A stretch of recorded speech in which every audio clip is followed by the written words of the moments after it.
विषय हमारा चल रहा है चार अभाव। प्राक भाव, प्रध्वंसा भाव, अनन्य भाव और अत्यंत भाव। अभी हमने दो करे हैं। दो करे, इस पर्याय में जिस दूसरी ये यहाँ से आएगा, ये हो गया, ये भी हो गया, ये इंपॉर्टेंट, इसको दोबारा किया। तो हमने दो करे हैं, एक प्राग भाव और प्रध्वंसा भाव। ये क्या है? प्राक अभाव और प्रध्वंस अभाव। ये अभाव है, लेकिन उनका संधि होने से ऐसा लगता है भाव है आ गया। प्राग भाव और प्रध्वंसा भाव ये अभाव ही है। प्राग भाव जो है, हमने जाना था कि जो एक द्रव्य की वर्तमान की पर्याय है, उसकी उसी द्रव्य की जो भूत की पर्याय है उसमें अभाव है। इसी तरह ही भविष्य की पर्याय में अभाव है, तो वो जो है वो हमारा प्रध्वंसा भाव है। यानी अभी वर्तमान की पर्याय अगर 101 नंबर की एक कार्य हो रहा है, जो वर्तमान की लेटेस्ट एक समय की पर्याय है, उससे पहले 100 नंबर में के अंदर अभाव है, 99 वाली में अभाव है। करते करते ये अनादि से अभाव आ रहा है। जो अभी वर्तमान में है ये बिल्कुल फ्रेश, इसका उनके साथ कोई लिंक नहीं। तो हर वर्तमान आपको फ्रेश मिलता है कि आप उससे कोई लिंक नहीं है आपका, लेकिन आपने अपना लिंक इतना पीछे से बना रखा है कि उस लिंक के कारण उसको खराब कर देते हो आप। तो वर्तमान की वो बिल्कुल आपको फिर फ्रेश मिली है। इसमें तू जो मर्जी परिवर्तन लाना ले, इससे पहले तू जो कुछ भी था, it doesn't matter at all, बिल्कुल उसका कुछ फर्क ही नहीं पड़ता। तू सिर्फ जो है इस समय जो है इसको समझ, जो भी था पीछे का ना उसका हिसाब अलग है। ये जो आज मिला है ना ये बिल्कुल फ्रेश है। इसमें कुछ उसके ये नहीं, उसके साथ इससे कुछ नहीं लेना देना नहीं। ऐसी भविष्य का, तो भविष्य का भी इसमें कुछ लेना देना नहीं हो पाएगा। तो इसका मतलब है कि आपने जो कुछ करना है वर्तमान में, आप अपने आप को बदल सकते हो, परिवर्तन ला सकते हो, कुछ कर सकते हो, वो सारा वर्तमान की पर्याय और उसी का ही ध्यान रखना है। तो इसको कहने का भाव जो हमने जाया था कि इस संदर्भ में प्राग भाव और प्रध्वंसा भाव की परिभाषा पुनः जान लीजिए। यहाँ का प्रत्यय, यानी का प्रत्यय कैसे लगे? जब कहते हैं ना कि इसका उसमें, तो जो वर्तमान है ना पर्याय का, उसको का लगा के, और जो भूत या भविष्य की बात करते हो उसमें में लगा। ये नहीं कहना कि भूत और भविष्य वाली में का लगा के और इधर इसमें, ऐसा नहीं कहना। हमने कहना, हमने क्योंकि सारा स्ट्रेस हमारा क्या, वर्तमान पर्याय, वर्तमान पर्याय के संदर्भ में उन दोनों को जोड़ा है। तो इस वर्तमान पर्याय का जो है इसका भूत की पर्याय में अभाव है, भविष्य की पर्याय में उनके साथ लगे जो इस समय मौजूद नहीं है। का जो लगेगा वो वर्तमान पर्याय के साथ लगेगा। ये फिर बोलने के अंदर कहीं गड़बड़ नहीं हो। वर्तमान पर्याय का भूत में, भविष्य में अभाव बताया जा रहा है। इसलिए परिभाषाओं को अच्छी इसी तरह याद करना होगा। बताते बताते कंफ्यूजन हो जाएगा नहीं। देखो, वर्तमान पर्याय में उनका अभाव है, इसमें कोई संशय या संदेह नहीं है। परंतु हमारा प्रयोजन, देखिए ये तो हमें पता है कि वर्तमान पर्याय में उनका अभाव है, क्योंकि वो तो गुजर गई, उसका अभाव है। लेकिन जब हमने प्रयोजन, हमने वर्तमान पर्याय की अस्थि नास्ति बताना है, उसका सद्भाव बताना है। इसका मतलब है कि कार्य वर्तमान समय में होता है, इसलिए हमें तो वर्तमान की ओर देखना होगा। हम सदा काल मन में कुछ ना कुछ सोचते रहते हैं। हम या तो भूतकाल संबंधी या भविष्य काल संबंधी संकल्प विकल्प करते रहते हैं। भूतकाल के सुखद प्रसंगों का स्मरण करके हर्ष मनाते हैं, या दुखद प्रसंगों का स्मरण करके दुखित होते हैं। अब इसी में ही क्या है कि हमारा ये भी नष्ट हो जाता है, राग द्वेष भी आ जाता है, और जो है उस प्रसंग में हम फिर दोबारा से कर्म बांध लेते हैं राग द्वेष के कारण। उन प्रसंगों के स्मरण करते हैं क्योंकि दुखित हो जाते हैं, आर्त ध्यान हो जाता है, रौद्र भी हो सकता है, आर्त ध्यान तो होता ही है। देखिए 4 ध्यान है, 4 ध्यान में शुक्ल ध्यान है नहीं, अभी धर्म ध्यान कर नहीं रहे, तो रह गए आर्त और रौद्र। रौद्र उसकी इंटेंसिटी पे डिपेंड करता है, और आर्त ध्यान है कि थोड़ा चलता रहता है, हमारा ऐसा नहीं हुआ, ऐसा नहीं हुआ, वो खराब हुआ, वो ठीक हुआ। ये जो चलता रहता है अंदर ना, ये सारा आर्त ध्यान। इसके अलावा तो और कहीं ये तो है नहीं, इन चारों के अलावा कुछ सोचते ना, ये तो रहेगा ही। ये ध्यान तो, आर्त ध्यान तो चल ही रहा है, समझ। इसको काउंटर करने के लिए धर्म ध्यान है। अगर धर्म ध्यान में जाते हैं तो ये बंद हो जाएगा, अगर धर्म ध्यान में नहीं है तो ये हो रहा है, ये हो रहा है। प्रसंगों का स्मरण करके हर्ष मनाते हैं तो प्रसंगों का स्मरण करके दुखित होते हैं, या भविष्य संबंधी कल्पनाओं में हवाई किले बनाते रहते हैं। इस तरह वर्तमान पर्याय इसी में ही बर्बाद हो जाती है, व्यर्थ में चली जाती है, निरर्थक हो जाती है जो जो पर्याय। और भूतकाल में जो बातें हो चुकी हैं उसमें तो कुछ बदलाव संभव नहीं है, और भविष्य भी आया नहीं है, तो उसमें हमें क्या करना है? तो हम व्यर्थ का कर रहे हैं ना, जिसमें कुछ कर ही नहीं सकते हम। लेकिन समय हमारा सारा उसी में जाता है। ये अंदर अपने को अंदर ये पॉइंट ढालना पड़ेगा, ये ढालना पड़ेगा। इसलिए भूतकाल और भविष्य काल की पर्यायों पर से दृष्टि हटाकर इस वर्तमान पर्याय का लक्ष्य त्रिकाल एक रूप रहने वाले अपने ध्रुव स्वभाव पर एकाग्र करने से, उसी को जानते रहने से, उसमें अभेद एकाकार हो जाने से आत्मानुभूति प्रकट होगी, अतीन्द्रिय आनंद की प्राप्ति होगी। सिर्फ काम क्या करना है कि उस समय में जो वर्तमान की पर्याय है उस त्रिकाल एक रूप, मतलब उसको वर्तमान पर्याय का लक्ष्य कहाँ लगाना है? अपने ध्रुव स्वभाव, आत्मा पे, उस पे लगा, उस पे एकाग्र कर लेंगे। उसी को जानते रहने से, उसी में अभेद एकाकार हो जाने से, यानी जो स्वरूप रमनता जिसे कहते हैं, उसी को देखने से आत्मानुभूति प्रकट होगी, अतीन्द्रिय आनंद की प्राप्ति होगी। इन दो अभावों को जानने से पर्यायों की स्वतंत्रता ख्याल में आती है। प्रत्येक द्रव्य की प्रत्येक पर्याय स्वतंत्र है। एक ही द्रव्य की प्रत्येक पर्याय का उसी द्रव्य की अन्य सभी पर्यायों में अभाव है। ये बात समझ में आने पर वस्तु स्वातंत्र्य अर्थात वस्तु की स्वतंत्रता सिद्ध होती है। वर्तमान पर्याय का अन्य पर्यायों में अभाव है तो वह उसमें फेर फार करे, उसे मिटा दे, शीघ्र ला दे, कैसे संभव है?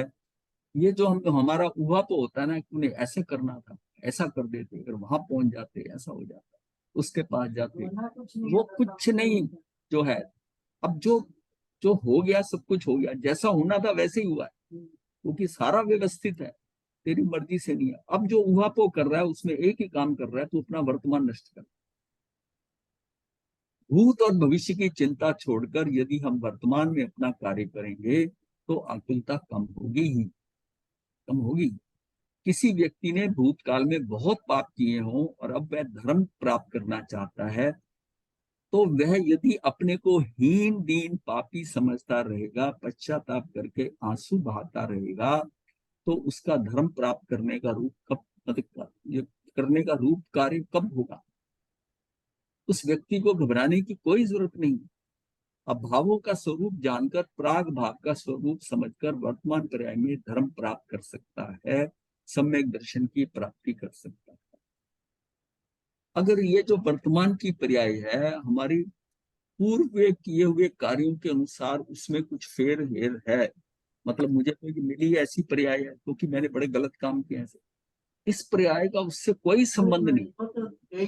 हाँ, ये जैसी ये तो ओरिजिनल मुझे आ रही है, सिस्टम के अंदर आ रही है, नहीं आ रही है, इसमें तुझे, तू अब भी बदलना चाहे तो बदल सकता, अब भी बदलना चाहे तो बदल सकता। वर्तमान में मिथ्यात्व है, इसलिए भी निराश होने की आवश्यकता नहीं है। वर्तमान में मिथ्यात्व हो किसी में, क्योंकि इस वर्तमान की मिथ्यात्व पर्याय का भविष्य की पर्याय में अभाव है, प्रध्वंसा भाव है। ये मिथ्यात्व भी एक समय का है, एक एक समय करके अनादि से चला आ रहा है, इसलिए जरूरी नहीं है कि अनंत काल तक रहेगा। कारण कार्य व्यवस्था में कार्य कब होगा इस बात का इससे पता चलता है। अभी इसी समय कार्य करना है, भविष्य पर नहीं टालना, और भविष्य के वादे भी मत करना। जो जीव भविष्य में कार्य करूंगा कहता है, उसका भविष्य हमेशा भविष्य में ही रहता है, कभी वर्तमान में नहीं आता। ये कार्य मैं आज नहीं कल करूंगा कहने वाले का कल कभी नहीं आता। कल का भरोसा नहीं है ना, अगली सांस आएगी कि नहीं आएगी। अभी तो मुझे बच्चों को बड़ा करना, अभी तो व्यापार धंधा जमाना है, अभी तो संसार का आनंद ले लूं, बुढ़ापे में धर्म ध्यान कर लूंगा, अभी तो समाज का कार्य कर लूं, अभी मैं अन्य लोगों को जनवाणी पढ़ा लूं। इस तरह अन्य कार्यों को प्राथमिकता देता है, अन्य कार्यों में व्यस्त रहता है, ऐसा निश्चय नहीं करता कि मैं अभी इसी समय निराकुल सुख प्राप्त करने के लिए स्वाध्याय व ध्यान साधना में लग जाऊंगा और सम्यक दर्शन प्रकट करने का पुरजोर प्रयास करें। ये जब समझ में आ जाता है ना, ये जो एक ये तो बात ऊपर लिखी ना, बुढ़ापे में धर्म ध्यान कर लूंगा, ये बहुत गलत हो गई। बुढ़ापे में कुछ नहीं होता, ना वो एफिशिएंसी रहती है, ना वो पोटेंशियल रहता है। और उस समय पर वो फिर याद करता है कि ये मैं पहले करता तो बहुत अच्छी तरह कर सकता। मतलब ये है कि जब इंद्रियां शिथिल हो रही हैं, सारी कुछ हो रही है, तो आपकी शक्ति भी शिथिल हो रही है।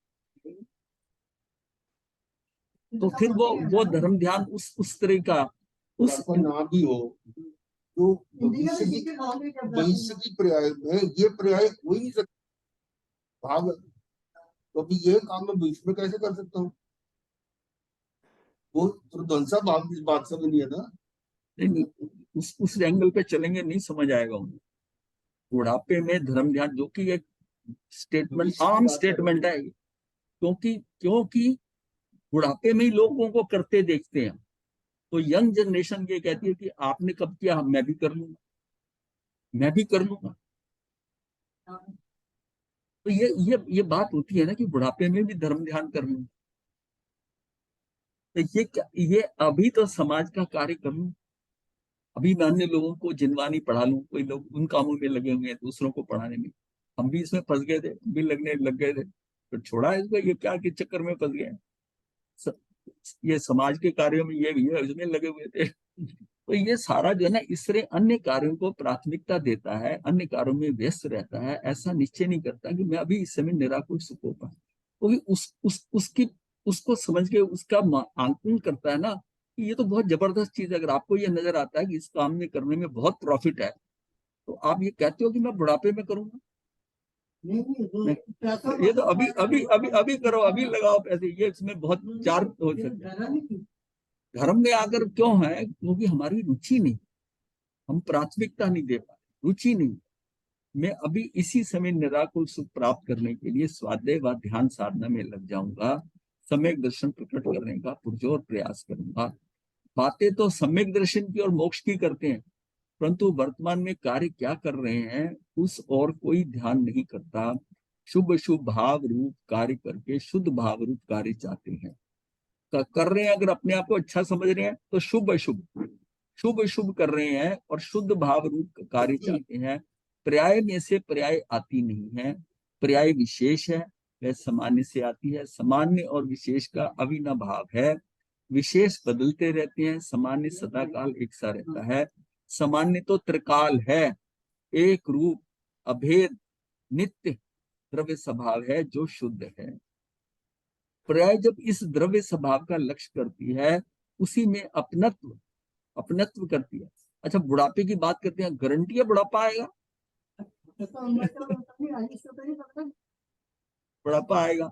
और फिर ये भी पता है कि मेरा आयुष 2/3 पे बंध जाना है। अगर 75 की आयु होगी तो 50 में बंध जाना है। तो फिर क्या करेगा 50 के बाद? हाँ, इनको अभी से करना है, शुरुआत करनी होती है ना, सीखना होता है। अब नितिन जी ने अभी से शुरू कर दिया सीखना। तो नितिन जी अब यहाँ ये जो है जब आगे आएगी ठीक है, आयुष बंधने से पहले तैयार हो जाओगे, समझ आ गया कि सारा क्या है, कब करना है। 50 साल की आयु होगी मैं उसमें कर लूंगा, अगर 80 81 के अंदर है तो 54 के पास आके जाके होगी, तो 54 में आयुष बन जाएगा। आयुष बंधते टाइम ये बहुत बेसिक चीज है, आयुष गलत ना बंध जाए, क्योंकि इससे गति डिसाइड हो गई ना, गति नहीं बदल। ये बहुत, जिन लोगों ने बाद में अपने आप को बदला भी है ना, लेकिन उस बात में उस मात खा गए इस बात का कि गति बन गई। पर्याय जब इस द्रव्य स्वभाव का लक्ष्य करती है, उसी में अपनत्व करती है, उसी में अभेद एकाकार अनुभव करती है, तब उस रूप शुद्ध हो जाती है। मतलब जिस टाइम पर्याय जब इस द्रव्य स्वभाव का लक्ष्य करती है, इस द्रव्य का मतलब है आत्मा। पर्याय जो आई है, पर्याय तो होता है, पर्याय अवस्थाएं हो रही है। आपने आंखें बंद करके उस पर्याय को, इस समय को आपने कहाँ लगाया? अपनी आत्मा। तो अगर आत्मा को वो लक्ष्य करती है, उसी में अपनत्व करती है उसको, उसी में अभेद एकाकार अनुभव करती है, तब उस रूप शुद्ध हो जाती है, वैसी हो जाएगी। उसके नजदीक चली जाएगी, ऐसी हो जाएगी। आत्मा तो शुद्ध है ही है। अब वो जैसे ही उसके जाकर उसको एकाकार होगी, भेद करेगी, और वो शुद्ध हो जाएगी। और जब उनकी दोनों की फ्रीक्वेंसी मैच हो जाएगी, वो भी शुद्ध है और ये भी शुद्ध है, तो पर्याय में अनंत गुणों का वेदन अर्थात अतीन्द्रिय आनंद की प्राप्ति हो जाएगी, स्वभाव पर्याय प्रकट हो जाएगी। तो स्वभाव उसको उसी समय नजर आ जाएगा, भेद विज्ञान भी हो जाएगा, सब कुछ हो जाएगा। सिर्फ उसको उस समय आत्मा का लक्ष्य करना है। वो पर्याय वहां चली जाए, एकाकार हो जाए, अभेद हो जाए उससे, तो वो शुद्ध जो है शुद्ध पर्याय हो जाएगी। और उसके कारण उसके अंदर जैसी वो शुद्ध हुई, जो आत्मा के अनंत गुण है, वो अनंत गुण उसमें रिफ्लेक्ट हो जाए पर्याय पे। प्रश्न है, यदि हम प्राग भाव और प्रदंसा भाव को नहीं मानेंगे तो क्या बिगाड़ होगा, कौन सा दोष आएगा? प्राग भाव नहीं मानेंगे तो कार्य अनादि का ठहरेगा। हमने जाना था कि पर्याय यानी कि कार्य प्रत्येक समय में नया नया उत्पन्न होता है और पूर्व पर्याय का व्यय हो जाता है। यानी कार्य जो है, नई पर्याय आई, पुरानी पर्याय की पर्याय व्यय हो जाता है। इस समय का कार्य भूतकाल में नहीं, वर्तमान पर्याय का भूतकाल की पर्याय में अभाव है।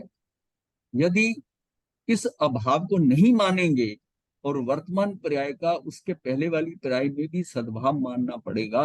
अगर वो नहीं मानते हम पराग भाव, तो फिर मानो कि 101 का जो है 100 में भी उसका भी सद्भाव है, तो 100 के बाद 99 में भी है, फिर उससे पीछे की पर्याय में भी सद्भाव मानना पड़ेगा। और कार्य अनादि का ठहरेगा। ये जो आज स्थिति है, ये अनादि से चलती आ रही, ये दोष आ जाएगा, दोष आएगा। ध्यान में रहे कि यहाँ कार्य को अर्थात पर्याय को क्षणिक यानी कि एक समय का कह रहे हैं, द्रव्य को नहीं। द्रव्य को क्षणिक मानोगे तो सर्वथा क्षणिकवाद की मिथ्या मान्यता हो जाएगी, ये मिथ्या मान्यता हो जाएगी, और इसी में बौद्ध धर्म फंस गया। यदि प्रध्वंसा भाव को नहीं मानेंगे तो कार्य अनंत काल का रहने का प्रसंग उपस्थित होगा। वर्तमान पर्याय का भविष्य की पर्याय में अभाव नहीं मानेंगे तो ये पर्याय आगामी काल में भी चलती रहेगी, अर्थात वर्तमान का ही कार्य अनंत काल तक चलता रहेगा। तो एक बार शुरू हो गया ना, वो कहेगा। कोई रोगी हो तो उसकी उसकी रोगी अवस्था भविष्य में भी बनी रहेगी। जो मिथ्यात्वी है उसका मिथ्यात्व की पर्याय भविष्य में भी बनी रहेगी। जो दुखी है वह दुखी रहेगा। बच्चे कभी बड़े नहीं होंगे, बूढ़े कभी मरेंगे नहीं, गरीब सदा गरीब रहेगा, धनवान नहीं बनेगा। इस बदलाव ही नहीं आएगा। प्रश्न उठता है, तो फिर इतना पढ़ने से क्या फायदा यदि ये ज्ञान की पर्याय भविष्य में नहीं रहेगी, इस ज्ञान का भी लोप हो जाएगा, तो पढ़े ही क्यों? तो प्रति समय की ज्ञान की पर्याय उतना जानने रूप कार्य नया नया कर रही है। सर्वज्ञ के भी प्रति समय नया नया केवल ज्ञान उत्पन्न होता रहता है। पहले जाना हुआ याद आया ऐसा नहीं है। केवल ज्ञान भी प्रत्येक समय का व्यय होकर नया केवल ज्ञान उत्पन्न होता है। जो नया उत्पन्न होता है वो नीचे से लेकर ऊपर सारा नया हो जाता है। ये नहीं है कि वो लेटेस्ट वाले, ये सिर्फ नहीं, सारा नया। केवल ज्ञान भी प्रत्येक समय का व्यय होकर नया केवल ज्ञान उत्पन्न होता है, परंतु कभी अल्प ज्ञान नहीं होता। अनंत काल तक वैसा का वैसा होता रहता है। इसलिए उसको ध्रुव भी कहेंगे, सिद्ध दिशा को भी ध्रुव कहेंगे। जहां जो अपेक्षा है उसे समझना होगा। हाँ, तो तीनों काल का एक समय में ही आना है, एक समय में आना है। और लोक का क्या, लोक में उनका खुद का भी वर्तमान में नजर आ रहा है, इसका भी आ रहा है। उनको भूत भविष्य नहीं है, उनको सारा एक ही नजर आ रहा है। लाइन में ये व्यक्ति है, पीछे कहाँ से आया, इसने कहाँ जाना है, उसको सारा ही नजर आ रहा है। उसे भूत भविष्य क्या, भूत भविष्य तो हम कर रहे हैं ना। हम अपनी बुद्धि से भूत भविष्य कर रहे हैं, उसको भविष्य क्या थोड़ी नजर आ रहा है। वो तो सारा ही नजर आ रहा है, आगे का सारा नजर आ रहा है, पीछे कहाँ से आया वो भी नजर आ रहा है। और हमको किसी ने बताया, यही बताया ना कि नए साल का भव शुरू हुआ था। अब नए साल का भव कहाँ था, महाविदेश से था। चरम तीर्थंकर बनेगा, तो सारा नजर आ रहा था। ये नए साल वाला तुम्हें बताया गया ना, जो ऋषभदेव भगवान ने वो बता दिया। तो सारा उनको तो सारा स्टेट लाइन में नजर आ रहा है टाइम। उनके लिए तो ये नहीं कि ये भूत का समय है या भविष्य का समय है, ऐसा नहीं है। प्रति समय अपडेटेड हो रहा है। एक समय के अंदर जो लोक में परिवर्तन हो रहे हैं वो अपडेट हो रहे हैं, और सारा का सारा फिर नवीन ज्ञान हो जाता है। और उनके लिए क्या फर्क पड़ता है? हमें जो नवीन लगता है उनको तो वो भी भविष्य में ही नजर आ रहा था ना, उनको तो सारा एक लाइन में नजर आ रहा है, एक लाइन में नजर आ रहा है। पर्यायों की क्षणिकता का सच्चा भानी हो गया तो वर्तमान पर्याय को त्रिकालिक ध्रुव अपने सामान्य पर नौछावर कर दो। हमारा सामान्य हमारी आत्मा है, ध्रुव है जो, ये पर्याय मिटेगी तब आगामी पर्याय वर्तमान रूप हो जाएगी। इसको भी इस कार्य में जुटा दो, देखो फिर अपूर्व अतीन्द्रिय आनंद की प्राप्ति होगी। मतलब पर्यायों की क्षणिकता का ना सच्चा भान, मतलब ये जो परिवर्तन हो रहा है ना, ये बहुत छोटे समय के लिए मेरी पकड़ में नहीं है। तो वर्तमान पर्याय भी इतनी छोटी है, इसका मतलब है कि तू उसको पकड़ नहीं सकता, तो तू अपने द्रव्य के ऊपर, अपने ध्रुव द्रव्य की तरफ अपने आप को लगाए रख। तू ये थोड़ी कि इस समय लगाऊंगा उस समय नहीं लगाऊंगा, जब राइट टाइम आएगा तो मैं पहुंच जाऊंगा, ऐसा नहीं होता। इसमें समय के लिए, इसमें तो है तू कर रहा है। अब जैसे ध्यान साधना कर रहे हो, करते करते ध्यान से, वो कौन सा समय होगा कि जब आपका कार्य हो जाएगा, लेकिन आपको बैठ के वो करना तो कई घंटों पड़ेगा, अलर्ट रहे। अब अनन्यो भाव, एक पुद्गल द्रव्य की वर्तमान पर्याय का अन्य पुद्गल द्रव्य की वर्तमान पर्याय में अभाव अनन्यो भाव। अनन्यो भाव अर्थात एक दूसरे में अभाव, इसलिए अन्य अन्य मतलब अनन्यो भाव कहा है, अर्थात एक दूसरे में अभाव है। यहां भी वर्तमान पर्यायों की बात चल रही है, परंतु मात्र पुद्गल द्रव्य की वर्तमान पर्यायों की बात है, अन्य किसी द्रव्य की बात नहीं है। कारण कार्य व्यवस्था में कार्य यानी कि पर्याय तो द्रव्य की अवस्था है, पर्याय जो है वो तो द्रव्य की अवस्था ही है ना, उसी को हम कहते हैं जो कार्य। ये पर्याय अपने से ही है, ये अस्थि हुई और वही पर्याय पर रूप से नहीं हुई, पर के कारण नहीं हुई है, ये अपने कारण है, उसी की नास्ती और बाद में उसी की नास्ती होगी। प्राग भाव और प्रदंसा भाव में प्रत्येक द्रव्य की वर्तमान पर्याय का भूत और भविष्य की पर्याय में अभाव यानी कि नास्ति की चर्चा हमने की है। अभाव यानी कि नास्ति की चर्चा की किसमें? भूत और भविष्य की पर्याय। अब यहाँ दो पुद्गल द्रव्यों की वर्तमान पर्यायों का जो आपस में एक दूसरे में अभाव है, उस अनन्य भाव की बात हो रही है। प्रत्येक द्रव्य अपनी पर्याय का करता है, द्रव्य करता है, और पर्याय कार्य है या कर्म है, ये तो उसकी अवस्था बदली है ना। वो कार्य क्या हो रहा है, यही परिणमन जो हो रहा है वो पर्यायों में हो रहा है ना। कर्ता कर्म संबंध द्रव्य का अपनी पर्याय के साथ होता है। द्रव्य भी अपने स्वैतुष्ट में, स्वैतुष्ट मैंने द्रव्य क्षेत्र काल भाव स्वयं का अपना जो है, द्रव्य भी अपने स्वयं चतुष्ट में रहता है, तो उसकी पर्याय भी उसी द्रव्य में उसी और उतने ही क्षेत्र में एक समय मात्र के लिए होती है। पर्याय भी पूरे द्रव्य में है, उसी द्रव्य में उतने ही क्षेत्र में एक समय मात्र की, एक समय की मात्र की पर्याय है। जो उसमें गुण है, गुण तो त्रैकालिक है, लेकिन अब जो पर्याय हो रही है गुणों की, वो पर्याय मात्र एक समय की है,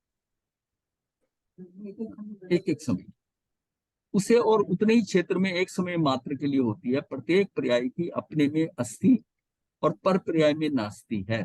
प्रत्येक पर्याय की अपने में तो मौजूद है, उसका अस्तित्व है, और पर पर्याय के अंदर नास्ति अभाव है। 6 द्रव्यों में जीव धर्म अधर्म आकाश और काल तो अरूपी द्रव्य है। उद्गल द्रव्य एकमात्र रूपी द्रव्य है। अब जिसको ये छठ द्रव्य नहीं पता ना लोग के, उसको ये बात नहीं पूरी तरह समझ आए। 6 द्रव्यों में जीव धर्म अधर्म आकाश और काल तो अरूपी द्रव्य हैं। उद्गल द्रव्य एकमात्र रूपी द्रव्य है जो इंद्रियों द्वारा जाना जा सकता है, परंतु इंद्रियां भी परमाणु को जान नहीं सकती। अनंत परमाणुओं के बंध से होने वाले स्कंदों को जानती है। स्कंदों को भी हम उद्गल कह देते हैं। वास्तव में स्कंद तो पुद्गल द्रव्य की पर्याय है। स्कंद क्या है? जो पुद्गल द्रव्य की पर्याय, जिसे समान जातीय द्रव्य पर्याय कहते हैं, उसी में समान जातीय एक ही तरह की जाति के उसकी द्रव्य की पर्याय है। तो वो जो पुद्गल स्कंदों को भी हम पुद्गल कह देते हैं, स्कंद बने हुए, ये स्कंद बनते बिगड़ते रहते हैं। ये स्कंद जो है बनते बिगड़ते रहते हैं, वे अपनी स्वयं की योग्यता से, उनके अंदर की योग्यता है। वो कौन सी योग्यता है? अगुरु लघुत्व। अगुरु लघुत्व कारण षट गुण हानि वृद्धि जो हमने पीछे करा था, कि छठ गुण हानि वृद्धि होती है, 12 तरह का परिवर्तन जो है वो हो रहा है। और जब हो रहा है हानि वृद्धि होती है तो उसमें कहीं पर हानि वृद्धि के कारण वो छिटक जाता है एक आध परमाणु। क्यों छिटक जाता है? कि उसके अंदर अगर मतलब एक साथ के हैं तो कम से कम एक ज्यादा होना चाहिए। मान लिया जो परमाणु लगा हुआ है वो परमाणु गड़बड़ होते होते उसके बराबर आ गया। अब ऐसे समझो कैसे अलग हो जाते हैं। वो परमाणु के जितने गुणांश हैं उसके साथ दूसरा परमाणु जो लगा हुआ है उसके गुणांश एक ज्यादा है उससे, या जिसके साथ लगा उसका एक ज्यादा है, तब तो उसका बंद है। मान लिया दोनों एकदम बराबर हो गए, गड़बड़ होते होते वो छटक जाए, वो छटक, ये उसके अंदर ऑटोमेटिक हो रहा है। तो ये क्या है कि अगुरु लघुत्व में ये सारी चेंजेस आ रही हैं उसके कारण, जबकि उसमें बदलता कुछ नहीं है, बदलता कुछ नहीं है अगुरु लघुत्व में। ये स्कंद बनते बिगड़ते रहते हैं, वे अपनी स्वयं की योग्यता से बनते बिगड़ते हैं। उनमें से प्रत्येक परमाणु की पर्याय स्वयं अपने से होती है। अन्योन्य भाव से हमें पता चलता है कि एक स्कंद का दूसरे स्कंद में अभाव है, क्योंकि स्कंद तो पुद्गल की पर्याय है। इसके उदाहरण को देखते हैं। हाथ एक पुद्गल स्कंद है, ये हाथ जो है हमारा ये पुद्गलों का स्कंद है। पेन दूसरा पुद्गल स्कंद है। स्याही और ही स्कंद है। कागज तो उससे भी भिन्न अन्य पुद्गल स्कंद है। ये सारे पुद्गल हैं। हाथ है, पेन है, कागज है, स्याही है, ये सारा जो है ना, इन सारे स्कंदों का प्रसुर में अनन्य भाव है। उनकी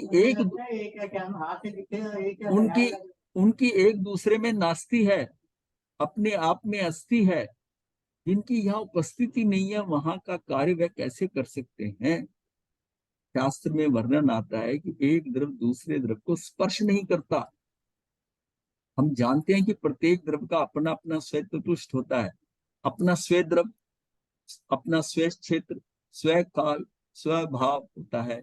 कोई भी द्रव अपना स्वतुष्ट छोड़कर पर तुष्ट में यानी कि पर द्रव के उसके उसके स्वतुष्ट में प्रवेश नहीं करता, नहीं करता। इसी को शास्त्र की भाषा में कहते हैं कि एक द्रव का दूसरे को स्पर्श तक नहीं करते। एक द्रव दूसरे द्रव को स्पर्श नहीं करते। हम जानते हैं कि दीवार के आधार से छत है, जमीन के आधार से मेज है, मेज के आधार से कागज रखे हैं।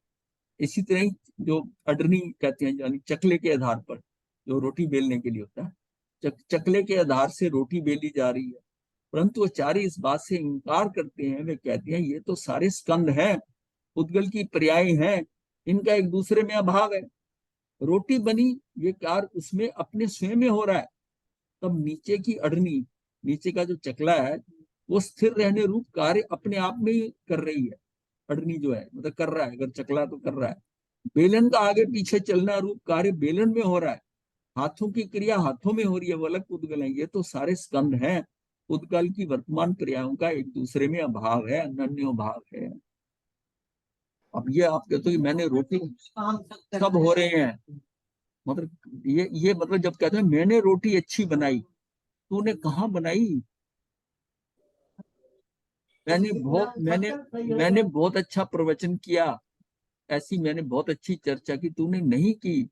आशा वर्गना के पुद्गल हैं, वो आए वो सब करा, तेरा उस पर कंट्रोल ही नहीं।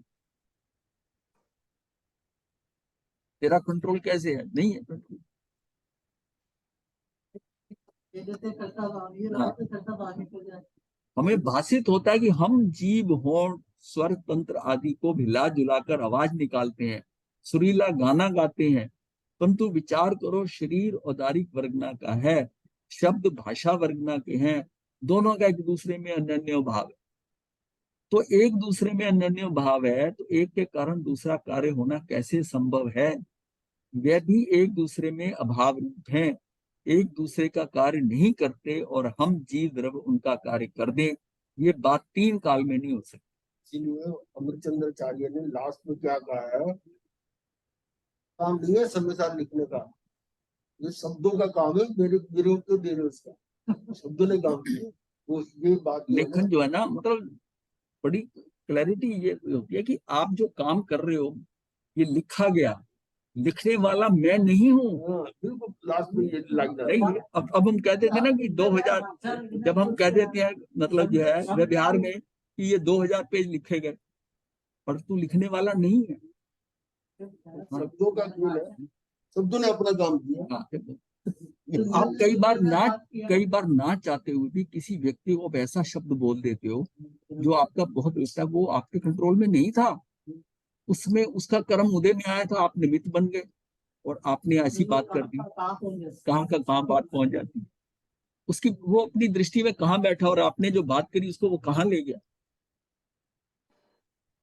ये जो है ना, तभी कहते हैं शब्दों पे मत जाओ, दूसरे व्यक्ति का अभिप्राय समझो, मंतव्य क्या है, वो व्यक्ति कैसा है, क्या कह रहा है, आपके भले के लिए कह रहा है, उस शब्दों में ही सिर्फ जाओगे, अगर शब्दों में मत अटको। शब्द कई बार उसकी पूरी भावना को वो प्रदर्शन नहीं कर पाते, प्रदर्शित नहीं करते। क्यों? उसका मंतव्य क्या, उसके पीछे उसका अभिप्राय क्या, उसके अभिप्राय को पकड़ो साथ में, फिर शब्द को देखो, अभिप्राय के साथ चलो। सबसे जरूरी होता है कि अभिप्राय को पकड़ो, हमें समझ आ रहा है कि ये ऐसा कह रहे हैं ना अभिप्राय, तो उसका अभिप्राय पकड़ो, शब्द को पकड़ लेना, उसका अभिप्राय अलग। अब देखिए ना, जैसे मैं कहता हूँ माता ने कहा तू गधा है, तुझे नहीं अकल आएगी, ये माँ ने कह दिया। अब माँ का वो अभिप्राय समझ रहा है कि माँ तो प्यार में कह रही है कि तू कुछ समझदार बन, तो वो उसको बड़ा लाइटली लेता। तो ये पड़ोसन ने सुन लिया कि माँ इसको गधा कह रही है और ये कह रही है, अब वो उसको चोट पहुंचाने के लिए कहती है। पड़ोसन एक दिन पड़ोसन के यहाँ गया, उसने कहा तू तो गधा है, तुझे तो अकल ही नहीं है। वो उस पर नाराज हो गया कि आपने ऐसा कैसे कह दिया। कहती मैंने सुना था तेरी माँ ने जब कहा था तब तू बड़ा शांत था। कहता माँ की बात और है। अब क्या क्यों कह रहा और है? तेरा भी प्राय कुछ और है मुझे कहने का और उसका भी प्राय कुछ और है। वो माँ का हाँ सुधारने के लिए, और ये उसका मजाक उड़ाने के लिए कर रही है उसको। मतलब क्वेश्चन ये है कि हमें चीज की अभिप्राय समझना, इसलिए शब्दों में अटको नहीं ज्यादा।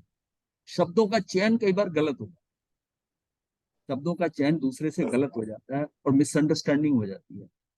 फिर आपको या तो समय मिले कि आप एक्सप्लेन करो उसको और वो समझ जाए, नहीं तो मन कहेगा नहीं ये तो बाद में कह रहा है सोच के, ये तो इसने इसके मन में ही ऐसा है, इसका मतलब उसको अंडरस्टैंड नहीं करता, तो क्या मिसअंडरस्टैंडिंग हो जाती है।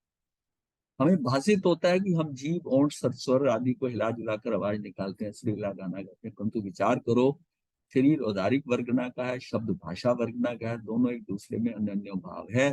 तो एक दूसरे में अनन्य भाव है तो एक के कारण दूसरा कार्य होना कैसे संभव, ये बड़ा क्लियर समझ लो। वे भी एक दूसरे में अभाव रूप है, एक दूसरे का कार्य नहीं करते, हम जीव द्रव्य उनका कार्य कर दें, ये बात तीन काल में नहीं कर सकती। हमें लगता है कि दवाइयां खाने से रोग ठीक हो गया, रोग तो शरीर की अवस्था है, शरीर एक पुद्गल स्कंद है, दवाइयां अन्य पुद्गल स्कंद है, उनका परस्पर में अनन्य भाव है, पुद्गल द्रव्य की पर्याय में अनन्य भाव होने पर भी उनमें निमित्त नैमित्तिक संबंध होता है, निमित्त नैमित्तिक संबंध होता है। जब जब कोई भी कार्य होता है तब तब निमित्त की उपस्थिति भी होती ही है, निमित्त की उपस्थिति भी होती है, परंतु निमित्त कार्य में कुछ करता नहीं। निमित्त का निषेध नहीं करना, निमित्त से कार्य होता है इस मान्यता का निषेध कर। निमित्त को हम निषेध नहीं कर सकते, निमित्त के बिना कार्य होगा भी। हाँ।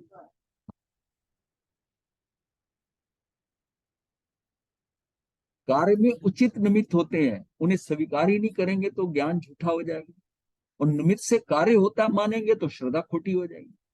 अब दोनों की बात है, अगर उसको हम कार्य में उचित निमित्त होते हैं हम स्वीकार ना करें कि नहीं निमित्त नहीं है, मेरे उपादान से कार्य हुआ है, तो ज्ञान झूठा हो जाएगा, ज्ञान झूठा। और निमित्त से कार्य होता है मानेंगे तो श्रद्धा खोटी हो जाएगी। दोनों है, उसकी प्रेजेंस है, उसकी प्रेजेंस है, पर वो करता नहीं, उसमें उसका संबंध निमित्त नैमित्तिक है, निमित्त बनता है निमित्त नैमित्तिक संबंध। हमारे बहुत सारे संबंध जो है ना, बहुत सारे अंतरिक्ष वो निमित्त नैमित्तिक हैं। मतलब वो कर्म आते हैं और आत्मा का है, कर्म बंद कहाँ से हो रहे हैं, पुराने कर्मों के साथ नए कर्म बंद हो रहे हैं। पर हम कहते हैं आत्मा आत्मा से बंद हो गया, आत्मा से बंद नहीं हुआ, पर उसके होने से आत्मा कहीं और कर्म है ना, तो आत्मा परतंत्र, आत्मा नहीं जा सकती, तो बंदी तो फिर आत्मा ही ना। वो एग्जाम्पल बताई थी ना, गाय को रस्सी से बांधा हुआ है, वो बात। मतलब वो जो कर्म बंधते हैं, अब कर्म है तो आत्मा अपना अलग होके स्वतंत्र होके जा सकती है सिद्धशिला पे? नहीं, क्योंकि बंधी हुई है। लेकिन देखा जाए तो कर्म उसको नहीं छू रहे, लेकिन वो उसका संबंध तो है नहीं, वो कर्म पड़े हुए हैं, निमित्त नैमित्तिक संबंध तो है नहीं।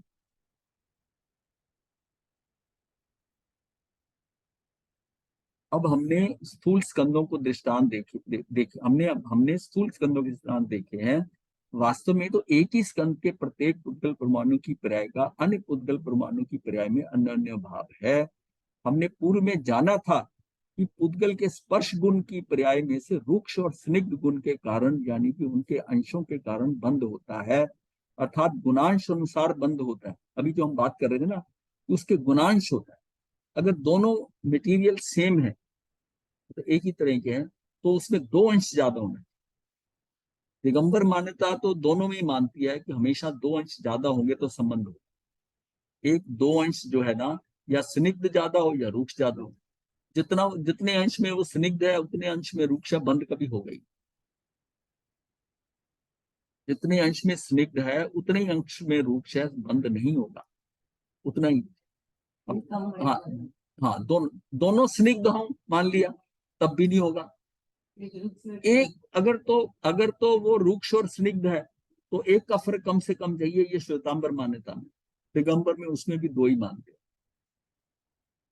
अगर सेम है। और डिफरेंट डिफरेंट है तो दो होते ही। उस श्वेतांबर मान्यता भी वही मानती है। इसका मतलब है जब गुणांश बिल्कुल बराबर होते हैं और जघन्य होते हैं, सबसे कम। यहाँ एक पॉइंट यह जघन्य हो, मतलब जैसे एक गुण वो है, एक गुण वो है, बंद नहीं हो, वो तब बंद नहीं हो, तब बंद नहीं हो। हाँ, दो तब बंद। जब वो जघन्य है, जब आगे बढ़ जाता है तो उसमें डिफरेंस, उसमें ये मतलब होता है, अगर मटेरियल वही है या उससे दूसरा हटके है। मतलब एक एक दोनों ही स्निग्ध स्निग्ध दो, दोनों रूक्ष रूक्ष हो, तब भी उसमें दो अंश ज्यादा होने चाहिए, बंद फिर भी हो जाएगा, बंद हो जाएगा। ये हमने अलग लिया हुआ है पूरा, ये लिया हुआ है। अब तक हमने स्थूल स्कंदों को दृष्टांत देखे हैं। वास्तव में तो एक ही स्कंद के प्रत्येक पुद्गल परमाणु की पर्याय का अन्य पुद्गल परमाणु की पर्याय में अन्य भाव है। हमने पूर्व में जाना था कि पुद्गल के स्पर्श गुण की पर्याय में से रूक्ष और स्निग्ध गुण के कारण, यानी कि उनके अंशों के कारण बंद होता है, अर्थात उसका जो गुणांश है अनुसार बंद होता है। रूक्ष परमाणु का जो दो गुण अधिक रूक्ष परमाणु के साथ या एक गुण अधिक स्निग्ध परमाणु के साथ बंद होता है। अब रूक्ष और स्निग्ध है तो एक गुण अधिक हो जाएगा, दोनों रूक्ष है तो दो का फर्क होना चाहिए। इसी तरह स्निग्ध के भी दो गुण अधिक स्निग्ध या एक गुण रूक्ष के साथ बंद होता है। जब रूक्ष और स्निग्ध दोनों अलग अलग हैं, एक रफ है और एक चिकना है, तब उसमें एक एक एक गुणांश में एक डिफरेंस आती हो जाएगा, बंद हो जाएगा। लेकिन अगर दोनों ही स्निग्ध हैं या दोनों ही रूक्ष हैं, तो दो दो का, तब दो कम से कम होना चाहिए। इसमें भी है निमित्त नैमित्तिक संबंध। यहाँ ये क्लियर करा कि निमित्त नैमित्तिक संबंध जो ऊपर आया था, कि कुम्हार जो है वो निमित्त है और घड़ा जो बना है ये क्या है, नैमित्तिक है। तो निमित्त नैमित्तिक संबंध हो गया, ये निमित्त है, ये नैमित्तिक हो गया। निमित्त नैमित्तिक संबंध ये हो गया। कर्ता कर्म संबंध किसमें, मिट्टी और घड़े में। या कहें उपादान क्या है, मिट्टी में उपादान है। घड़े की योग्यता है कि घड़े बनने की योग्यता है, मिट्टी इतनी अच्छी है क्वालिटी की, या रेत नहीं है उसमें, उसका उपादान है। उसका उपादान अच्छा है कि उससे बन सकता है घड़ा। और फिर उपादेय क्या बना, घड़ा बना। ये उपादान उपादेय। तो ये इसमें क्या है, उपादान करता है, स्वयं की योग्यता है, करता ही बनेगा। घड़ा भी उसी कर्ता से बनेगा, उसकी फॉर्मेशन में इसी में। ये देखिए, काम भी इसी में होना है, उपादान भी इसी में है, घड़ा भी वही है। ये सारे एक ही में ही होने हैं। द्रव्य स्वयं कार्य रूप परिणमता है, ये उसकी निज शक्ति है, योग्यता है। वस्तुत्व गुण के कारण प्रत्येक द्रव्य में अपना अपना कार्य करने की शक्ति विद्यमान है। जब उपादान स्वयं कर्ता होकर कार्य रूप परिणमित होता है, तब निमित्त पर अर्थात तदनुकूल पर द्रव्य पर कर्ता का आरोप आता है, इसको इसके ऊपर आरोप आ जाता है, इसने करा, इसने करा। लेकिन ये तो बाहर है, ये तो ये घड़ा बन गया, ये तो चलता बनेगा कुम्हार तो। अब जैसे ये निमित्त है, ऐसी उसके डंडा डोरी वगैरह ये भी सारे निमित्त है, निमित्त कारण। मुख्य कारण कुम्हार है। हाँ, मुख्य कारण कुम्हार है। ये कौन है? जिसके बिना कार्य नहीं होता। मिट्टी कितनी भी बढ़िया हो, सब ठीक है, पर कुम्हार चाहिए ना घड़ा बनाने के लिए। अपनी थोड़ी मिट्टी बन जाएगी। जिसके बिना कार्य नहीं होता, फिर भी जो निमित्त कार्य नहीं करता वह निमित्त है, कार्य नहीं करता, करता नहीं है। मतलब उसका कहा जाता है फिर भी वो कार्य नहीं करता, उसके ऊपर ये आता है कि निमित्त ने नहीं किया। निमित्त का उसके बिना भी नहीं होता, और उस पर कार्य करने का वो भी नहीं आता। कि कार्य इसलिए नहीं आता कि उपादान इसका है, ये कन्वर्ट हुई अपने आप। हाँ, निमित्त है। कथन निमित्त की अपेक्षा से किया जाता है, परंतु कार्य तो उपादान से होता है। निमित्त को कार्य का कर्ता मानेंगे तो मिथ्यात्व है। हाँ, और जो निमित्त बनता है ना, हम उस पर जब दोषारोपण करते हैं कि तूने ऐसा करा और मेरा काम खराब हो गया, हम कह देते हैं कई कि तेरे कारण ऐसा हुआ। जब तक समझ नहीं होती तब तक ये बात है। लेकिन ये अगर मेरे कर्म के गड़बड़ तो सारी उपादान से है। मेरी योग्यता जो है उससे हुआ ना, वो तो एक निमित्त आया। मेरे उपादान मेरा ऐसा है, और इस समय जो पर्याय आ रही है उसके अनुसार, कर्मों के अनुसार मुझे ऐसा, मेरी ऐसी स्थिति होनी है, तब वो निमित्त बनकर आकर मुझे अपशब्द कहता है और मैं डिस्टर्ब हो जाता। और डिस्टर्ब होकर जो है, उस एक तो उसको उस पर दोषारोपण करता हूँ, एक अपना आगे का समय खराब कर लेता हूँ कि किसी ने कुछ कह दिया और मेरा तो मुंह बन गया। मैं तो मतलब उसको परेशान, कई घंटे हो सकता है परेशान हो जाए। तो अच्छी बात भी बुरी लगती। मतलब उसको क्या, निमित्त पर तो अनुकूल होने का आरोप आता है। ये उपचार कथन है, यथार्थ नहीं है। किंतु वास्तव में निमित्त से कार्य होता नहीं है। ये वस्तु स्थिति है। निमित्त को प्रवचन सार गाथा 63 में अकिंचित कर कहा है। ये कुछ नहीं करता, अकिंचित कर, इसका कुछ भी नहीं है उसके अंदर, कार्य के अंदर नहीं। क्या ये निमित्त, ये चीज ना बहुत अंदर तक चली जानी चाहिए।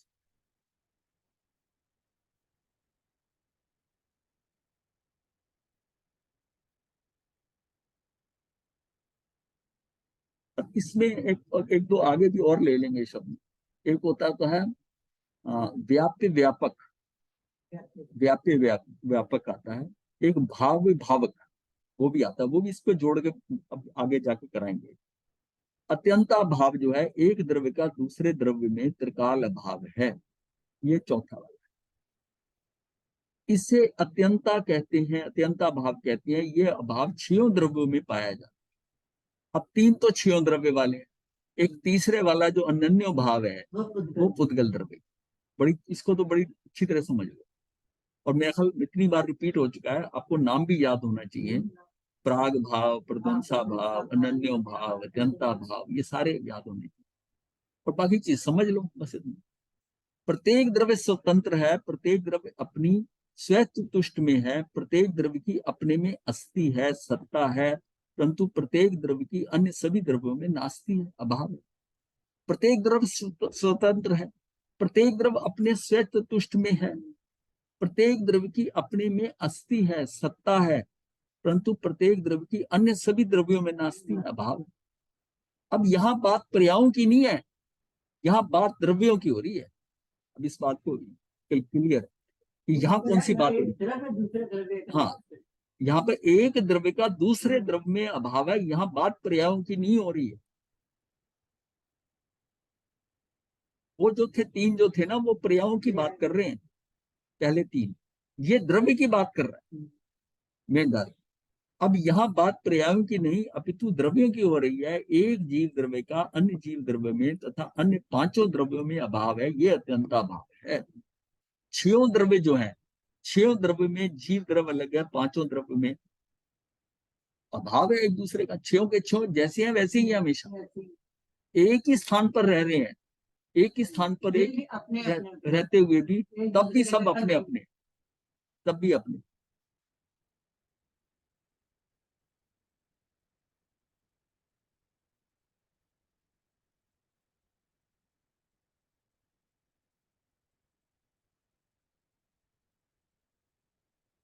सबका अलग अलग स्थिति है। ये पूर्व से जो लेबर आती थी ना, जिसको पूर्वीय कहते थे, कि पूर्व की लेबर जो होती थी, उनके लिए एक था, कहा जाता था 7 पूर्वे 8 चूल्हे।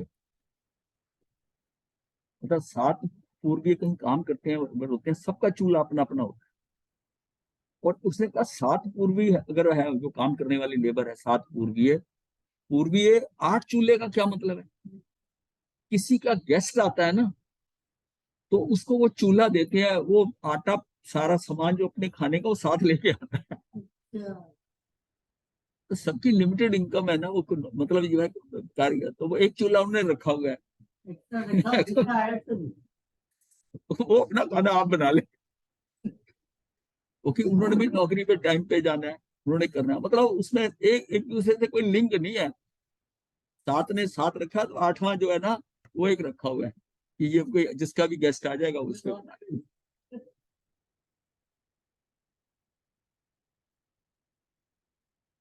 अब यहाँ बात पर्यायों की नहीं अपितु द्रव्य की हो रही है। एक जीव द्रव्य का अन्य जीव द्रव्य तथा अन्य पांचों में अभाव अत्यंताभाव। एक पुद्गल परमाणु का अन्य पुद्गल परमाणुओं में तथा अन्य पांचों द्रव्यों में अभाव है। एक काल द्रव्य का अन्य काल द्रव्यों तथा अन्य 5 द्रव्यों में अभाव है। मतलब एक काल द्रव्य का अन्य काल द्रव्यों से, धर्म द्रव्य का अन्य 5 द्रव्यों से, अधर्म द्रव्य का अन्य 5 द्रव्यों से, सबका आपस में एक दूसरे में अभाव है। प्रश्न उठता है कि अन्य सभी पांचों द्रव्य तो आकाश द्रव्य में रहते हैं, तो आकाश द्रव्य उन्हें अवगाहन देता है, तो उन्हें अवगाहन देता है, तो भी उनमें क्या अभाव है? आकाश द्रव्य तो सर्वत्र है, सब जगह है आकाश। तो 2 या अधिक द्रव्य एक ही क्षेत्र में रहते हैं, इसे एक क्षेत्र अवगाह संबंध कहते हैं। ऐसा होने पर भी प्रत्येक का अपना स्वयं तत्वष्ट भिन्न भिन्न ही रहता है। कांच में से प्रकाश आर पार जाता है, तो भी कांच का अस्तित्व भिन्न है और प्रकाश का अस्तित्व भिन्न है। पानी में कपड़ा भिगोया, तो भी पानी का अस्तित्व भिन्न है और कपड़े का अस्तित्व भिन्न है। हाँ, क्योंकि कपड़ा जो होगा, पानी जो होगा, पानी का अस्तित्व अलग है, उसका अलग है। एक जीवास्तिक काय हो गया, एक पुद्गलास्तिक काय हो गया। आकाश द्रव्य अनंत प्रदेशी है, उसके अनंतवें भाग में लोकाकाश में अन्य 5 द्रव्य रहते हैं, फिर भी आकाश द्रव्य का अन्य द्रव्यों में अत्यंता भाव है। एक क्षेत्र का रूप रहने वाले 6 द्रव्यों का आपस में अत्यंता भाव है। एक जगह इकट्ठे रह रहे हैं, फिर भी अलग अलग, सारे अलग, सारे अलग। प्रत्येक द्रव्य का अन्य सभी द्रव्यों में अभाव ही है। तो कोई भी द्रव्य अन्य द्रव्य में कुछ फेर फार, मदद, असर, सहायता यानी कि, या उसका कार्य कैसे कर सकता है? इतना अभाव है उनका आपस में। बस एक पड़े एक जगह है, लग रहा है कि ये सारे इकट्ठे एक ही जगह है, पर हैं सारे ही अलग। कोई किसी में कुछ नहीं करता। किसी व्यक्ति पर किसी के खून का आरोप में मुकदमा चल रहा हो, वह यदि साबित करे कि जब खून हुआ तब वहां उपस्थित ही नहीं था, उसमें वह अन्य शहर में किसी मीटिंग में व्यस्त था, उसके अनेक गवाह भी प्रस्तुत करे, तो खून के जुर्म से उसे सजा नहीं हो सकती, क्योंकि उसका वहां अभाव ही था। उसका वो प्रूव करता है कि मेरा यहाँ अभाव है, क्या घटना घटी है वहां मैं नहीं था, अभाव था। इसी प्रकार एक द्रव्य का दूसरे द्रव्य में अत्यंता भाव होने से वह किसी अन्य द्रव्य का कार्य करे, उसकी पर्याय करे, ये बात 3 काल में कभी नहीं हो सकती।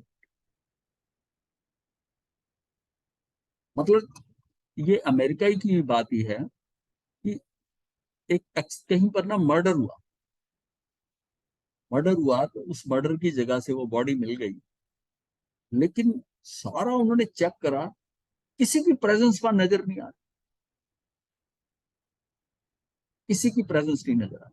कौन आया, किसी ने देखा हो, किसी ने ऐसा जाना हो, किसी ने। अब अब ये उसके बाद में वो उसको चेक कर रहे हैं कि इसको इसमें किसी किसी को तो हमें सबसे बड़ी, किसी को खूनी बताने के पहले उसकी प्रेजेंस तो सिद्ध करे ना। जिस समय खून हो रहा था, खून की टाइमिंग तो पता चल जाती है डेड बॉडी से कि उस समय यहाँ से कौन गुजर के गया, जिसने खून कर दिया इस जंगल के अंदर, ये खून करा तो कैसे करा। तो वो नहीं, कहीं कोई पकड़ भी नहीं आ रहा था। फिर उन्होंने थोड़ी दूर पर देखा कुछ गाड़ी के टायर के निशान थे थोड़ी दूर।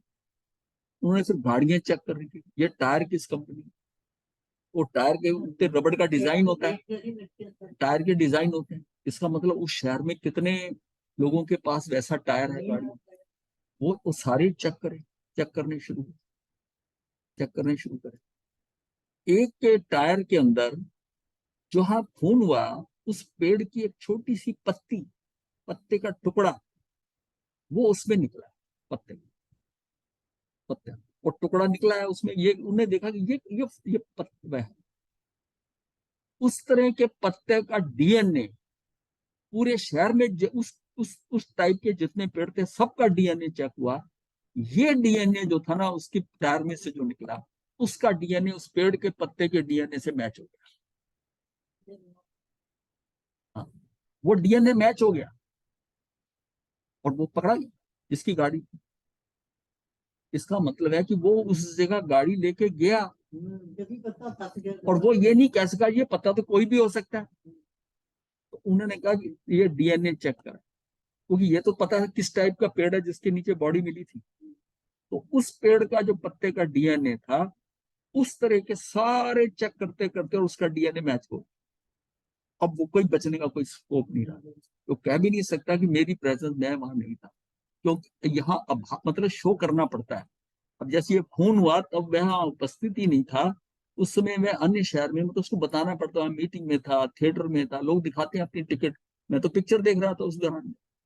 और फिर ऐसे केस भी आते हैं कि पिक्चर देख रहे थे, बीच में से फिल्म की टिकट लेकर बैठा रहा, फिल्म कुछ देखता रहा, वहां से निकलकर बीच में से ही वो डिस्टेंस ट्रेवल करा 15 मिनट और ऐसा करके, और फिर उन्हें वो और करके फिर आगे सीट पे बैठ गए, तब भी पकड़े गए। तो उसी प्रकार एक द्रव्य का दूसरे द्रव्य में अत्यंत अभाव होने से वह किसी अन्य द्रव्य का कार्य करे, उसकी पर्याय करे, ये बात तीन काल में, मतलब एक दूसरे में प्रेजेंट ही नहीं है तो इसमें तो अभाव है ही, वो कर ही नहीं सकते किसी का कुछ। इतना हम क्रियाशील बने रहकर कुछ ना कुछ करना चाहते हैं, वास्तव में अनादि से हम पर का कार्य करने की बुद्धि, पर की तत्व बुद्धि करते आए हैं। पर का कार्य तो एक समय का भी कोई कर नहीं सकता, परंतु यह जीव मिथ्यात्व के कारण ऐसा ही मानता है, इसने मेरा ऐसा कर दिया, इसने मेरा वो कर दिया, इसने ये कर दिया। तो हम एक बात है ना, हम कुछ मतलब एक तो क्रियाशील बने रहकर कुछ ना कुछ करना चाहते हैं, वास्तव में अनादि से हम कार्य करने नहीं सकते। पर की मतलब बुद्धि हमारी कहाँ है, पर का मैंने इसका ये कर दिया, मैंने उसका ये कर दिया, तो किसी का कुछ कर ही नहीं सकता। ये बात अगर क्लियर हो जाए तो आप कैसे इस बात का लोगे कि मैंने इनको बनाया, मैंने ऐसा करा, मैंने ऐसा करा, तू नहीं कर सकता। हाँ, नहीं हो गया, हो गया, तूने करा नहीं है, तूने करा नहीं है। प्रत्येक द्रव्य का प्रत्येक समय का कार्य उसमें अपने अपने में अपने से होता है। प्रत्येक द्रव्य का कार्य, प्रत्येक द्रव्य का प्रत्येक समय का कार्य उसमें अपने में अपने से होता है, परंतु अज्ञानी मानता है कि मैं ही इन कार्यों का करने वाला हूं, मैं नहीं किया, मैंने बच्चे पढ़ गए, मैंने बच्चे ऐसे बनाए, मैंने इनको ऐसा किया। तो कौन है करने, तेरे कहने से थोड़ी हो। और उनमें कुछ खराबियां आ जाए। हाँ हाँ, चार चार अभावों का स्वरूप अब समझ में आ ही गया होगा। इसी को धराते हैं अत्यंता भाव, छह द्रव्यों का आपस में पाया जाता है, प्रत्येक द्रव्य का अन्य द्रव्यों में अभाव बताने वाला है।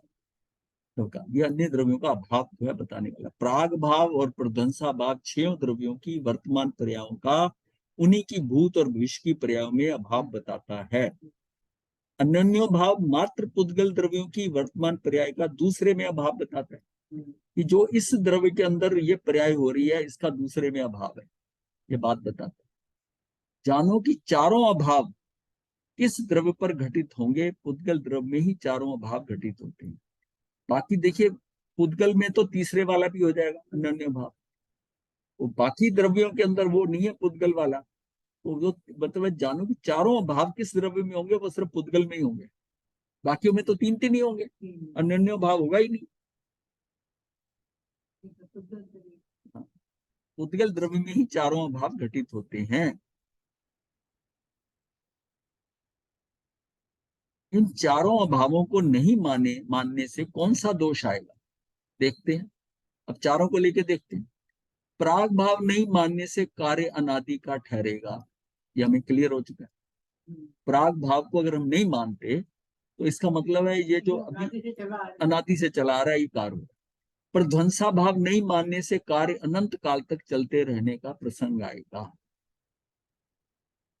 प्रध्वंसा भाव में नहीं मानने से, इसको हम नहीं मानते इस अभाव को, तो कार्य जो है ना, जो अब हो रहा है वो अगले समय भी होगा, 102 में भी होगा, 103 में भी होगा, 104 में भी होगा, आगे तक चलता रहेगा। अनन्य भाव नहीं मानेंगे तो एक पुद्गल की पर्याय अर्थात कार्य का अस्तित्व अन्य पुद्गल की पर्याय में पाए जाने से सारी वस्तु व्यवस्था बिगड़ जाएगी। जो इसमें है पुद्गल का, उस कार्य का अस्तित्व और पुद्गल की पर्याय का, वो दूसरे में भी वैसी हो रहा है उसी समय। ऐसा नहीं है। अत्यंता भाव नहीं मानेंगे तो प्रत्येक द्रव्य की स्वतंत्रता भिन्नता ही नहीं रहेगी, दो या अधिक पर्याय एक रूप होते जाएंगे। वो उसके साथ मिल गया, वो उसके छह द्रव्यों की भिन्न अस्तित्व समाप्त होगा, लोक का नाश हो जाएगा। छह द्रव्य जो छह द्रव्य है, लोक का अस्तित्व किस लिए, छह द्रव्य है स्वतंत्र रूप से अपने रह रहे हैं और हमेशा रह रहे हैं, त्रिकाल रह रहे हैं। छह द्रव्य त्रैलौकिक है, त्रैकालिक है, छह द्रव्य पड़े हुए हैं और अनादि से अनंत काल तक चलना, उसमें कुछ परिवर्तन नहीं हो रहा, हमेशा धर्मास्ती अधर्मास्ती ऐसे। अगर ये सारे मिक्स होने शुरू हो जाते तो अब तक सारा मिलकर, सबका सारा मिलकर एक बन गया होता, या कोई दो मिलकर बनाते तो 7 8 9 हो जाते, ऐसे हो जाते। ऐसा भी नहीं। इसका मतलब है ये द्रव्यों के अंदर ये क्यों अलग रहे हमेशा, कि इनके कुछ सामान्य गुण है, उससे तो वो मिल सकते थे, पर जो विशेष गुण है वो मिलने नहीं देते। जो विशेष गुण, हाँ, वो अलग, हाँ हाँ, सबके अलग अलग है, कुछ कुछ सामान्य है, कुछ अलग।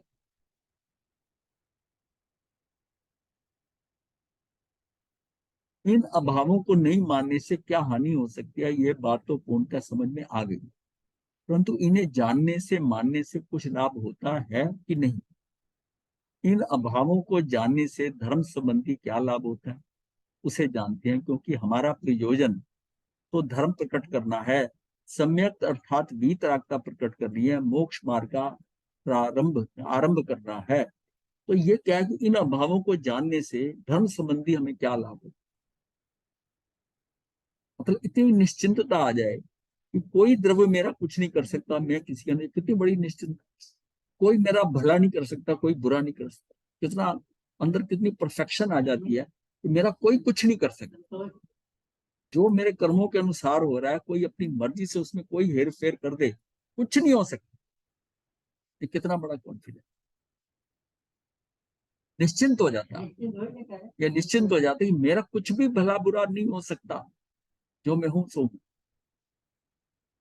पर किसी के ऊपर दोषारोपण नहीं करेगा, दोषारोपण नहीं करेगा तो राग द्वेष नहीं होगा आपस में, और कितनों सी चीजों से बच जाएंगे हम।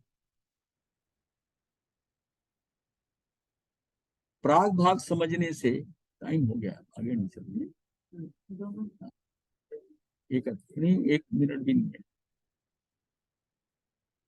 बीच में अटकेगा ये तो।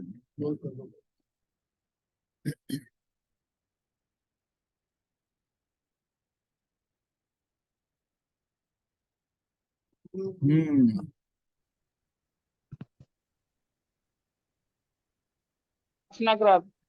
कुछ दिक्कत तो नहीं होगी। हाँ जी बोलिए। विकासना हाँ जी। धारणा प्रमाणी हो।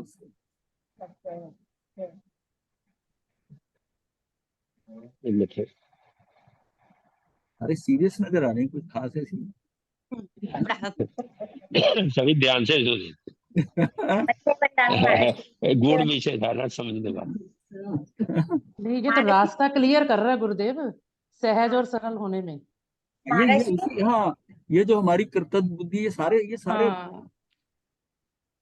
दोषारोप नहीं, कर्ता बुद्धि नहीं, कुछ भी नहीं, सहज और सरल, ये उसी की इसीलिए ये जो शैली के अंदर ना एक डिफरेंस था, शायद आपने जज किया हो, कि जो नॉर्मल पहली हमारी शैली होती थी वो होती थी शास्त्रीय ज्ञान देना, शास्त्रों का शास्त्रीय ज्ञान देना, कि ये आप जान जाओ, ऐसी कथा है, व्याख्या प्रगति भगवती सूत्र में ऐसा है, समय सार में ऐसा है, ऐसा ऐसा। समय सार में तो खैर अध्यात्म पे भी ज्यादा जोर है, ज्यादा है। लेकिन अध्यात्म दृष्टि जो है ना, उससे आपको हमने शास्त्रीय ज्ञान नहीं देना, अध्यात्म की तरफ जाना। यानी कि अध्यात्म का मतलब है कि आप कई चीजें नहीं भी जानो, शास्त्र नहीं भी पढ़े, अगर आपने इतना जान लिया कि जो जो भुगत रहा है कसूर उसी का है, कसूर उसी का है। ये जो है ना, ये टेक्स्ट जो जो आए हैं ना, ये अध्यात्म के एंगल से है। इसमें उसको अगर कुछ भी नहीं पता, तो जितनी वो सुक्तियां टाइप निकाली है ना, उसको किसी को बता के पूरा जगत निर्दोष है, ये अगर समझ लिया, सब कुछ व्यवस्थित है, जो भी है, जो जाता है वो तेरा नहीं, जो तेरा है वो जो जाता नहीं। जाता है। अगर ये सारी चीज समझ गया, ये उसका अध्यात्म की तरफ दृष्टि से समझ गया, तो उसका काम हो जाता। एक ने सारे सारे ग्रंथ याद किए हुए हैं, गाथें रट ली हैं, ये उत्तराधीन सूत्र सारा रट लिया, वो उसका शास्त्रीय ढंग से। ये जो पैटर्न हमने चेंज करा है ना, कि इसमें जो है शास्त्र को लिया गया, ऐसी बात नहीं है, पर इसमें अध्यात्म एंगल को जोड़कर हमारे अंदर परिवर्तन लिया। तो वो मतलब जो ये एक्सपेरिमेंट था, वो देख मतलब मुझे समझ में आ रहा है कि ये परिवर्तन करने के लिए ये शैली ठीक सिद्ध हो सकती है, जरूर। अगर सभी साधु साध्वी इसको अपनाएं, कि लोगों को शास्त्रीय ज्ञान ना भी हो, शास्त्र की बातें ज्यादा कर करके उनको शास्त्र उनके अंदर डालकर बुद्धि पे भार पड़ जाए, मैंने उसको रटा दिया, गाथें आती हैं, मुझे ये भी आता है, ये स्रोत भी आता है, क्या आता है, लेकिन वो है वहीं के वहीं। तो आपने जो चीज भी जान रहे हैं ना, उसको अपने अंदर अध्यात्म के एंगल से उसको रिसीव करो, कि ये मेरे अंदर क्या प्रवृत्ति या अभाव है ना, जैसे आपने नहीं नहीं, मैं अभी कहा। डायरेक्शन ही चेंज कर लूं। हाँ जी, क्या? जो चेंज होता है महाराज साहब, एकदम पूरा चेंज होता है, ये तो एकदम महसूस ही कर रहे हैं हम अपने लाइफ। महाराज श्री, आज हाँ जी, आज आपके एक एग्जाम्पल से उसको मैंने आत्मा से किया। आपने जो उसका कैदी का दिया था कि कैदी मतलब जो जिसने कुछ किया है, जुर्म किया है, यदि वो प्रूफ कर दे कि मैं वहां प्रेजेंट नहीं था, तो वो निर्दोष साबित हो जाता है। तो ऐसे ही यदि हम यदि ये प्रूफ कर दे कि जब ये कर्म हो रहा था तो मैंने उसमें कोई भाव किया ही नहीं, और तो मैं मैं करता निर्दोष नहीं, करता इसीलिए नहीं, करता नहीं। आप प्रूफ तब कर सकते हैं कि आप बाहर नहीं थे, बाहर नहीं आपको थे। अपनी बाहर प्रेजेंस आत्मा में दिखानी पड़ेगी। मैं उस टाइम आत्मा में था, बाहर जो घटना घटित हो रही है, मैं था ही नहीं। ये बाहर जो होली हो रही थी, मैं तो अंदर दिवाली मना रहा था, दिवाली मैं मना, तो घर के अंदर दिवाली मना रहा था। बिल्कुल बिल्कुल। तो बधाई आपको बंधु।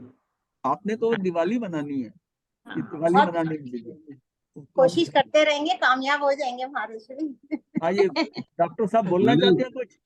हाँ, हमारी कल मैं पढ़ रहा था हाँ, कि बांधी हुई आयु जो है वो पूरी किए बिना ही बीच में कैसे मर जाते हैं।